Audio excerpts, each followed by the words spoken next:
This video is going to be about the Rode NTH-100. This is the box it comes in, and I didn't do an unboxing. I already did that. I'll just show you real quick. It's just a very simple packaging. It's got a sleeve that slides off, has pictures of it, whatnot. It comes in this box. Lift this little flap up, and it just does that. It comes with, we'll leave that out and talk about that. It comes with a bag. Get that stuff out of the way. This is the headphone. Right there. Sorry, that over there. I'll give you a little close-ups on there.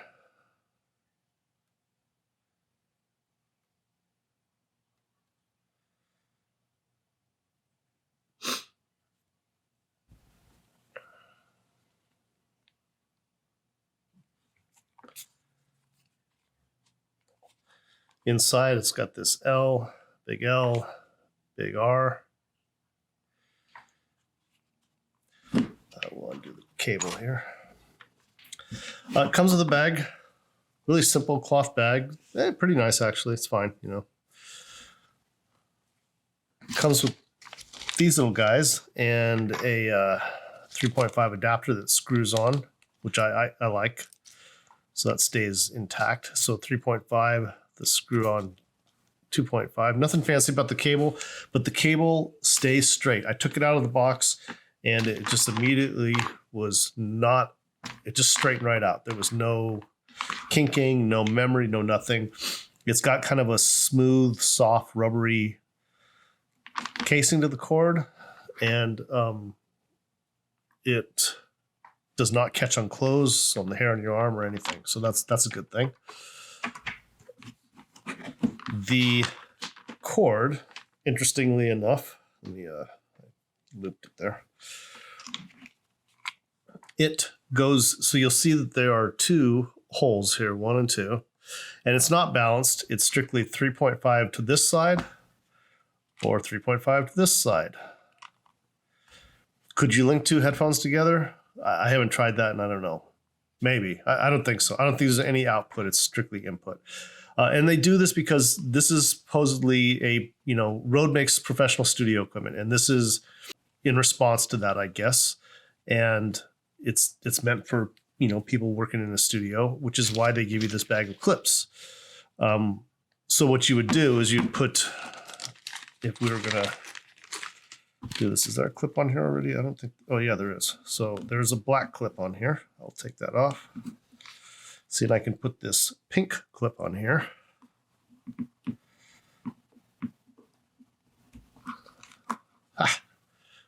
Harder than I thought it would be. There we go. Come on, get on there.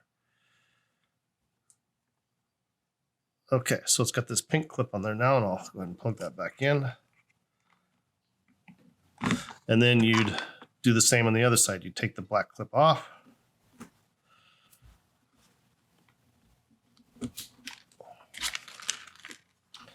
And put a pink clip over here. Now that was much easier. So why would you do that?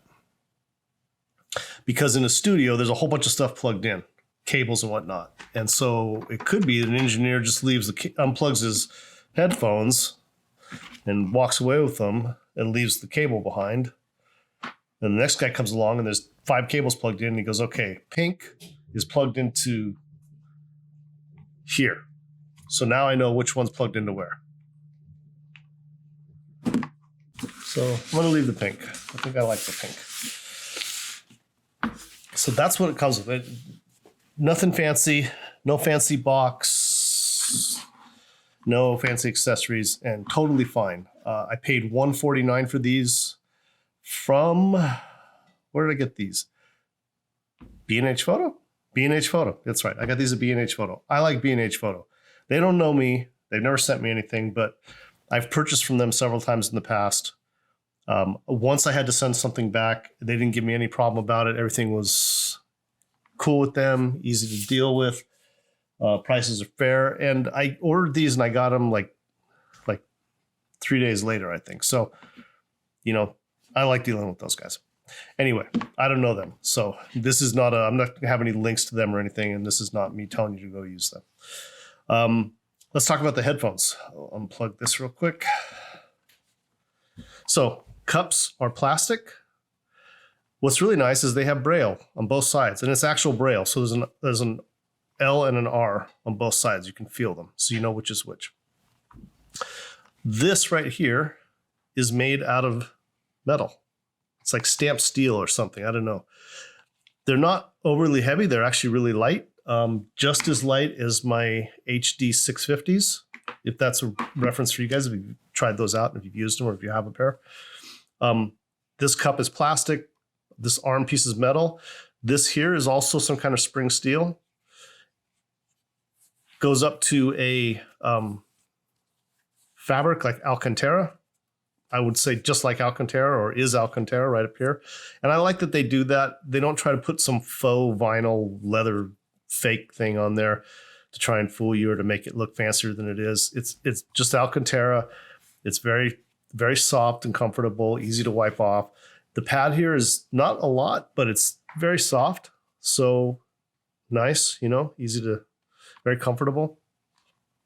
The ear cups are also like Alcantara. They have a nice stiff but soft foam in them. It's not memory foam. It's just some kind of, I don't think it's memory foam. It's not holding at all. It's just a thick foam. So it reminds me a lot. And there's other comparisons you're going to hear me make about these and the Barodynamic DT1990s. It kind of reminds me of that, where it's kind of a stiff foam, but it's still very comfortable.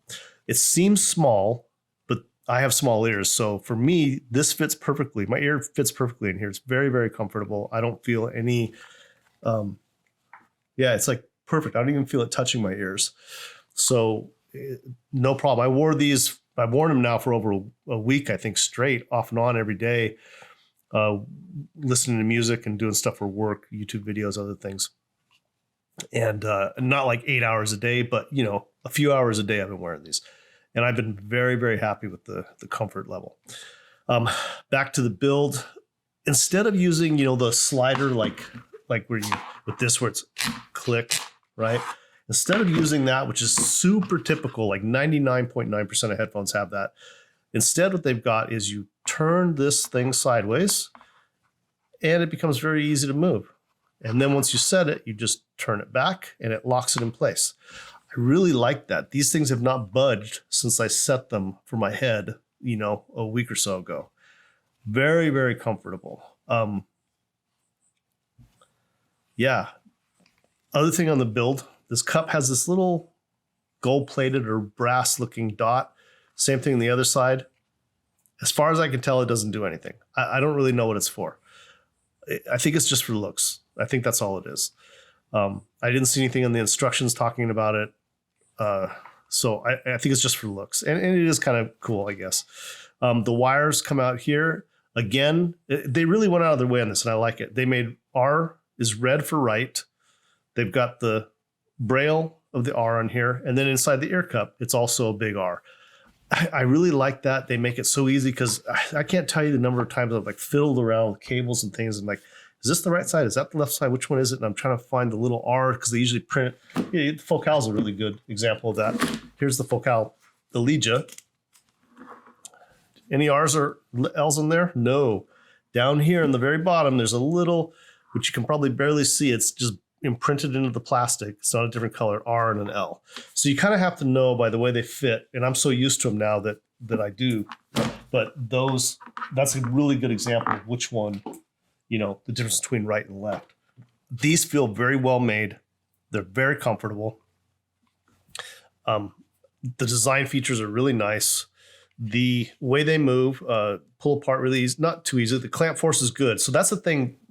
These have a lot in common with the DT1990 as far as the way these feel, the foams and whatnot, the way they fit. But except those DT1990s had such a strong clamp force that it felt like it was popping my eyes out of my head. These are super comfortable, and I don't have any problem with that. And I, just as a reference, I wear a medium to large hat size on baseball hats, that kind of thing. So if I get a flex fit, I get medium large. sometimes just large. So that's about how big my head is, if that's any reference for you. These swivel, kind of move around like that. You know, they swivel just a tiny bit. No problems with that either. Just, again, really comfortable. I enjoyed the fit a lot. Okay, so build, I feel is excellent so far. No problems with it. The accessories are fine for 149 bucks. I didn't expect any more than I got. The packaging's simple. I like that. So let's move on to sound quality. So I did quite a bit of testing between these, the HD650s, and the Focal Elijah, which you might say none of that's fair. These 650s are, let me get this junk out of the way. These 650s are, you know, they're like 350 bucks, 400 bucks, brand new, right? At least they used to be. I think I've seen them between 389 and 299 on sale and that kind of thing. So, but these are kind of a reference for me. These are fantastic sounding headphone for the price. I really feel like these are a good studio reference headphone for me. Quality is fantastic, but they are open back. So these are closed back. The Elijah, you might say, well, that's way out of range. This is, when it was new, I think it was like a $700 earphone. I got these, I think, on sale from either headphones.com or B&H Photo. I don't know which one it was, but I think it was headphones.com. I got them on sale for like $489 or something. I got a really good price. I think right now they're like $580 or so. So definitely way more high price than these. You know, these are beautiful, you know, really well made, really nice ear cut. Everything about these are definitely speak high end. And you can see the size difference between the two, right? There is definitely a size difference. You can look at those ear cups. And if we go over to the HD650, you can see the size difference there. You can see the ear cup size difference. So these are smaller, more portable, I feel like, because these don't fold up at all either, right? They've got that big case that they come with the Focals. I hate Focal cables. You know what? I love Focal, but this cable, look at this. I've had this thing for like a year or something, and this cable is still so janky and will not straighten out no matter what I do. I can do this and bend it and try to get it halfway straight, and it still has these flexes and waves, and it just won't untwist easily, you know? I have another cable I use, but I actually started testing these against the Rodes because this is, of the closed backs I have, I felt like the sound signatures were closer. And so I switched this over to the 3.5, you know, with a 1/4-inch adapter on it, just like the Rodes. So it'd be fair because I actually use the balanced cable with these, but I wanted to make sure everything was the same. So we'll kind of put, you know what, let's do this. Get this janky ass cable out of here completely. Thank you. All right. So Rode, Focal, HD650. What sound-wise, what were my thoughts? So I made some notes after listening to quite a few songs. I've listened to these a lot. I could tell you so many songs. I'm not going to do that. I picked a few to kind of hone in on. So the first song I used was Amanda Martinez's Tomolo, which is a very strong, powerful guitar strumming, acoustical guitar strumming right at the beginning of the song. And then it goes into vocals, and the vocals I like on it because it's her and the band members, I guess, and they sing so tightly in that one that it sounds almost like one voice or a group. But you can really, if you have the right equipment, you can really hear the separation of the voices and hear all the voices at the same time. So good amp, good headphones, and you can really pick that out. At this price range, I listened to quite a few things at this price range. You know, I just did a video you might see before these of the Sivga. How do you remember the model now? These were way better. Spoiler alert. That song Tomolo, I could not pull out the details I pulled out with these. Nowhere near. In fact, when I started listening to these, that's one reason I grabbed the Focals. And I was like, so there's been a lot of talk in that price range of these other headphones. The Sivga SV021, the AKG Pro, the K371, and 370, I think, are the two model numbers. And I've listened to all those. I've done videos on them. when I heard these right away, I was like, finally, thank you. Because those other headphones, just those two, but there's others as well, they've gotten tons of hype, like lots of hype. Like they're the, best thing since buttered bread or what, I don't know, whatever. I gotta tell you, these are much better, much better. So let's go. So that's why I ended up going with these headphones, because the sound quality of these Rode headphones is, I want to say it's on par with these in some way, in some respects. I'm not going to tell you they're better than the Elysia. They're not better than the Elysia. They have some qualities I like better than the Elysia, but they're not better sound-wise completely than the Elysia. They're not better sound-wise than the HD650, but they are very close in many respects. And these, again, are much higher end, much more expensive headphones. With, the 650s are kind of legendary.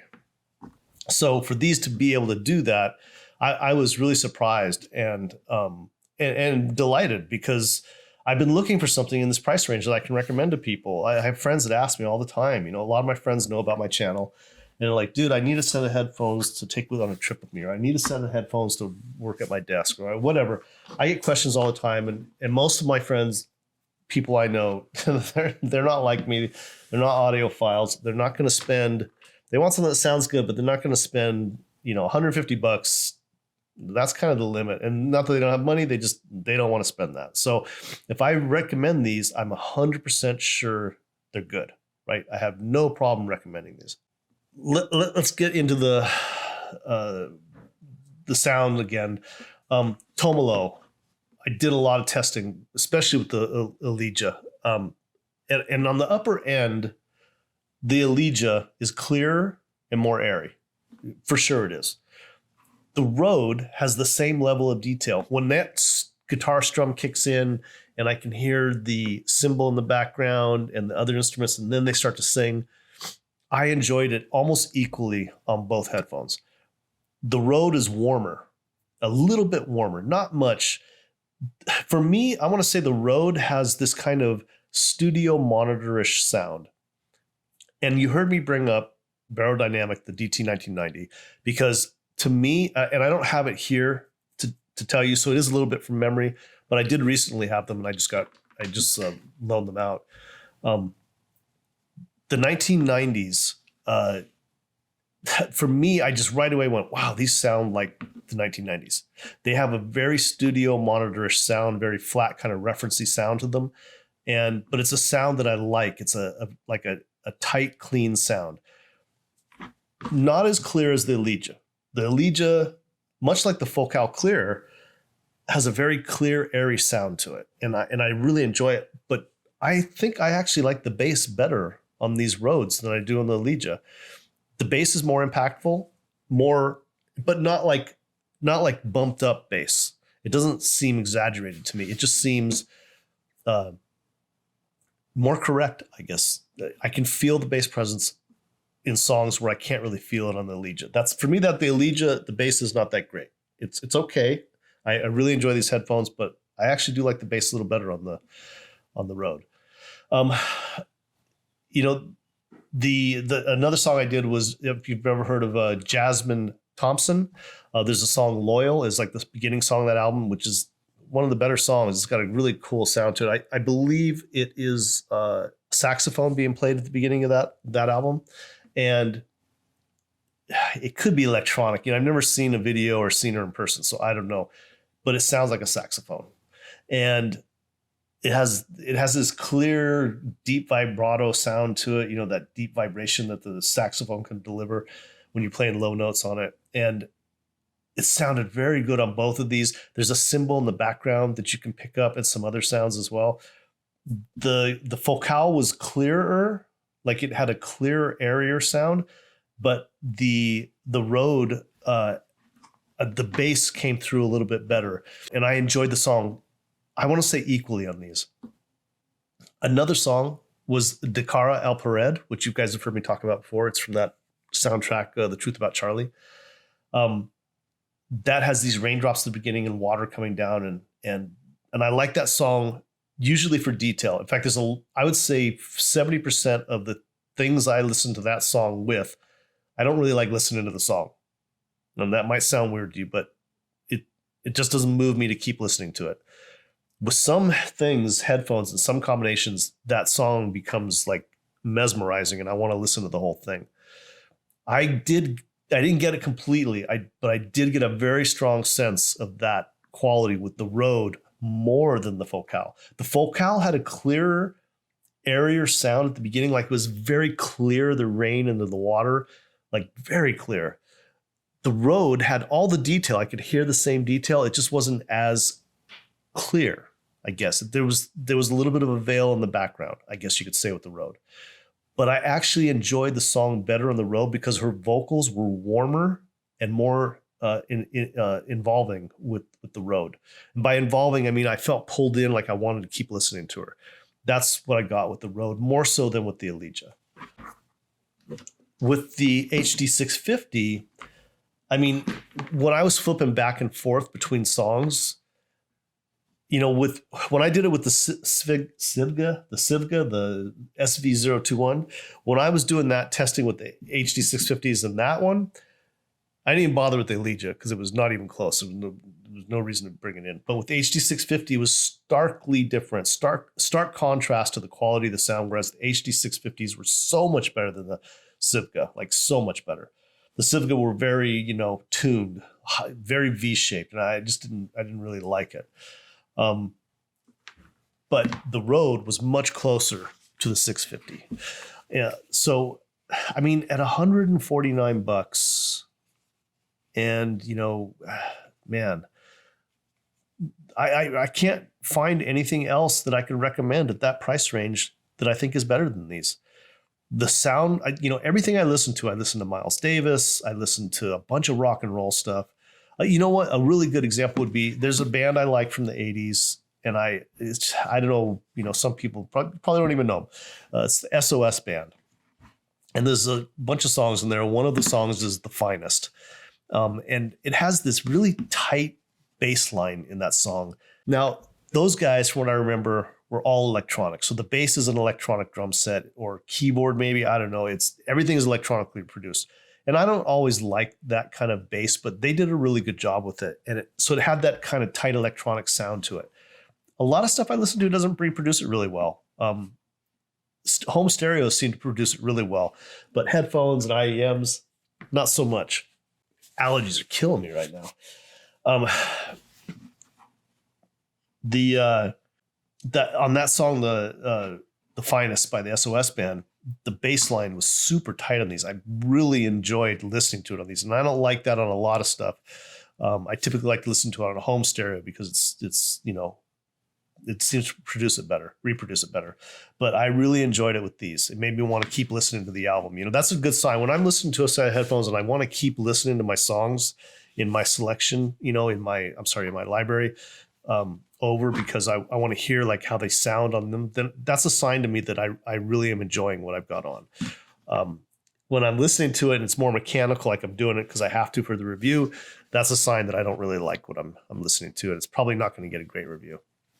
These are getting a great review. Rode, I don't know. I think this is the first headphone offering they've done. I could be wrong. Maybe they've done some others before. But, a lot of times when companies come out, like, I don't know, there's been others like Macintosh and SVS came out with headphones.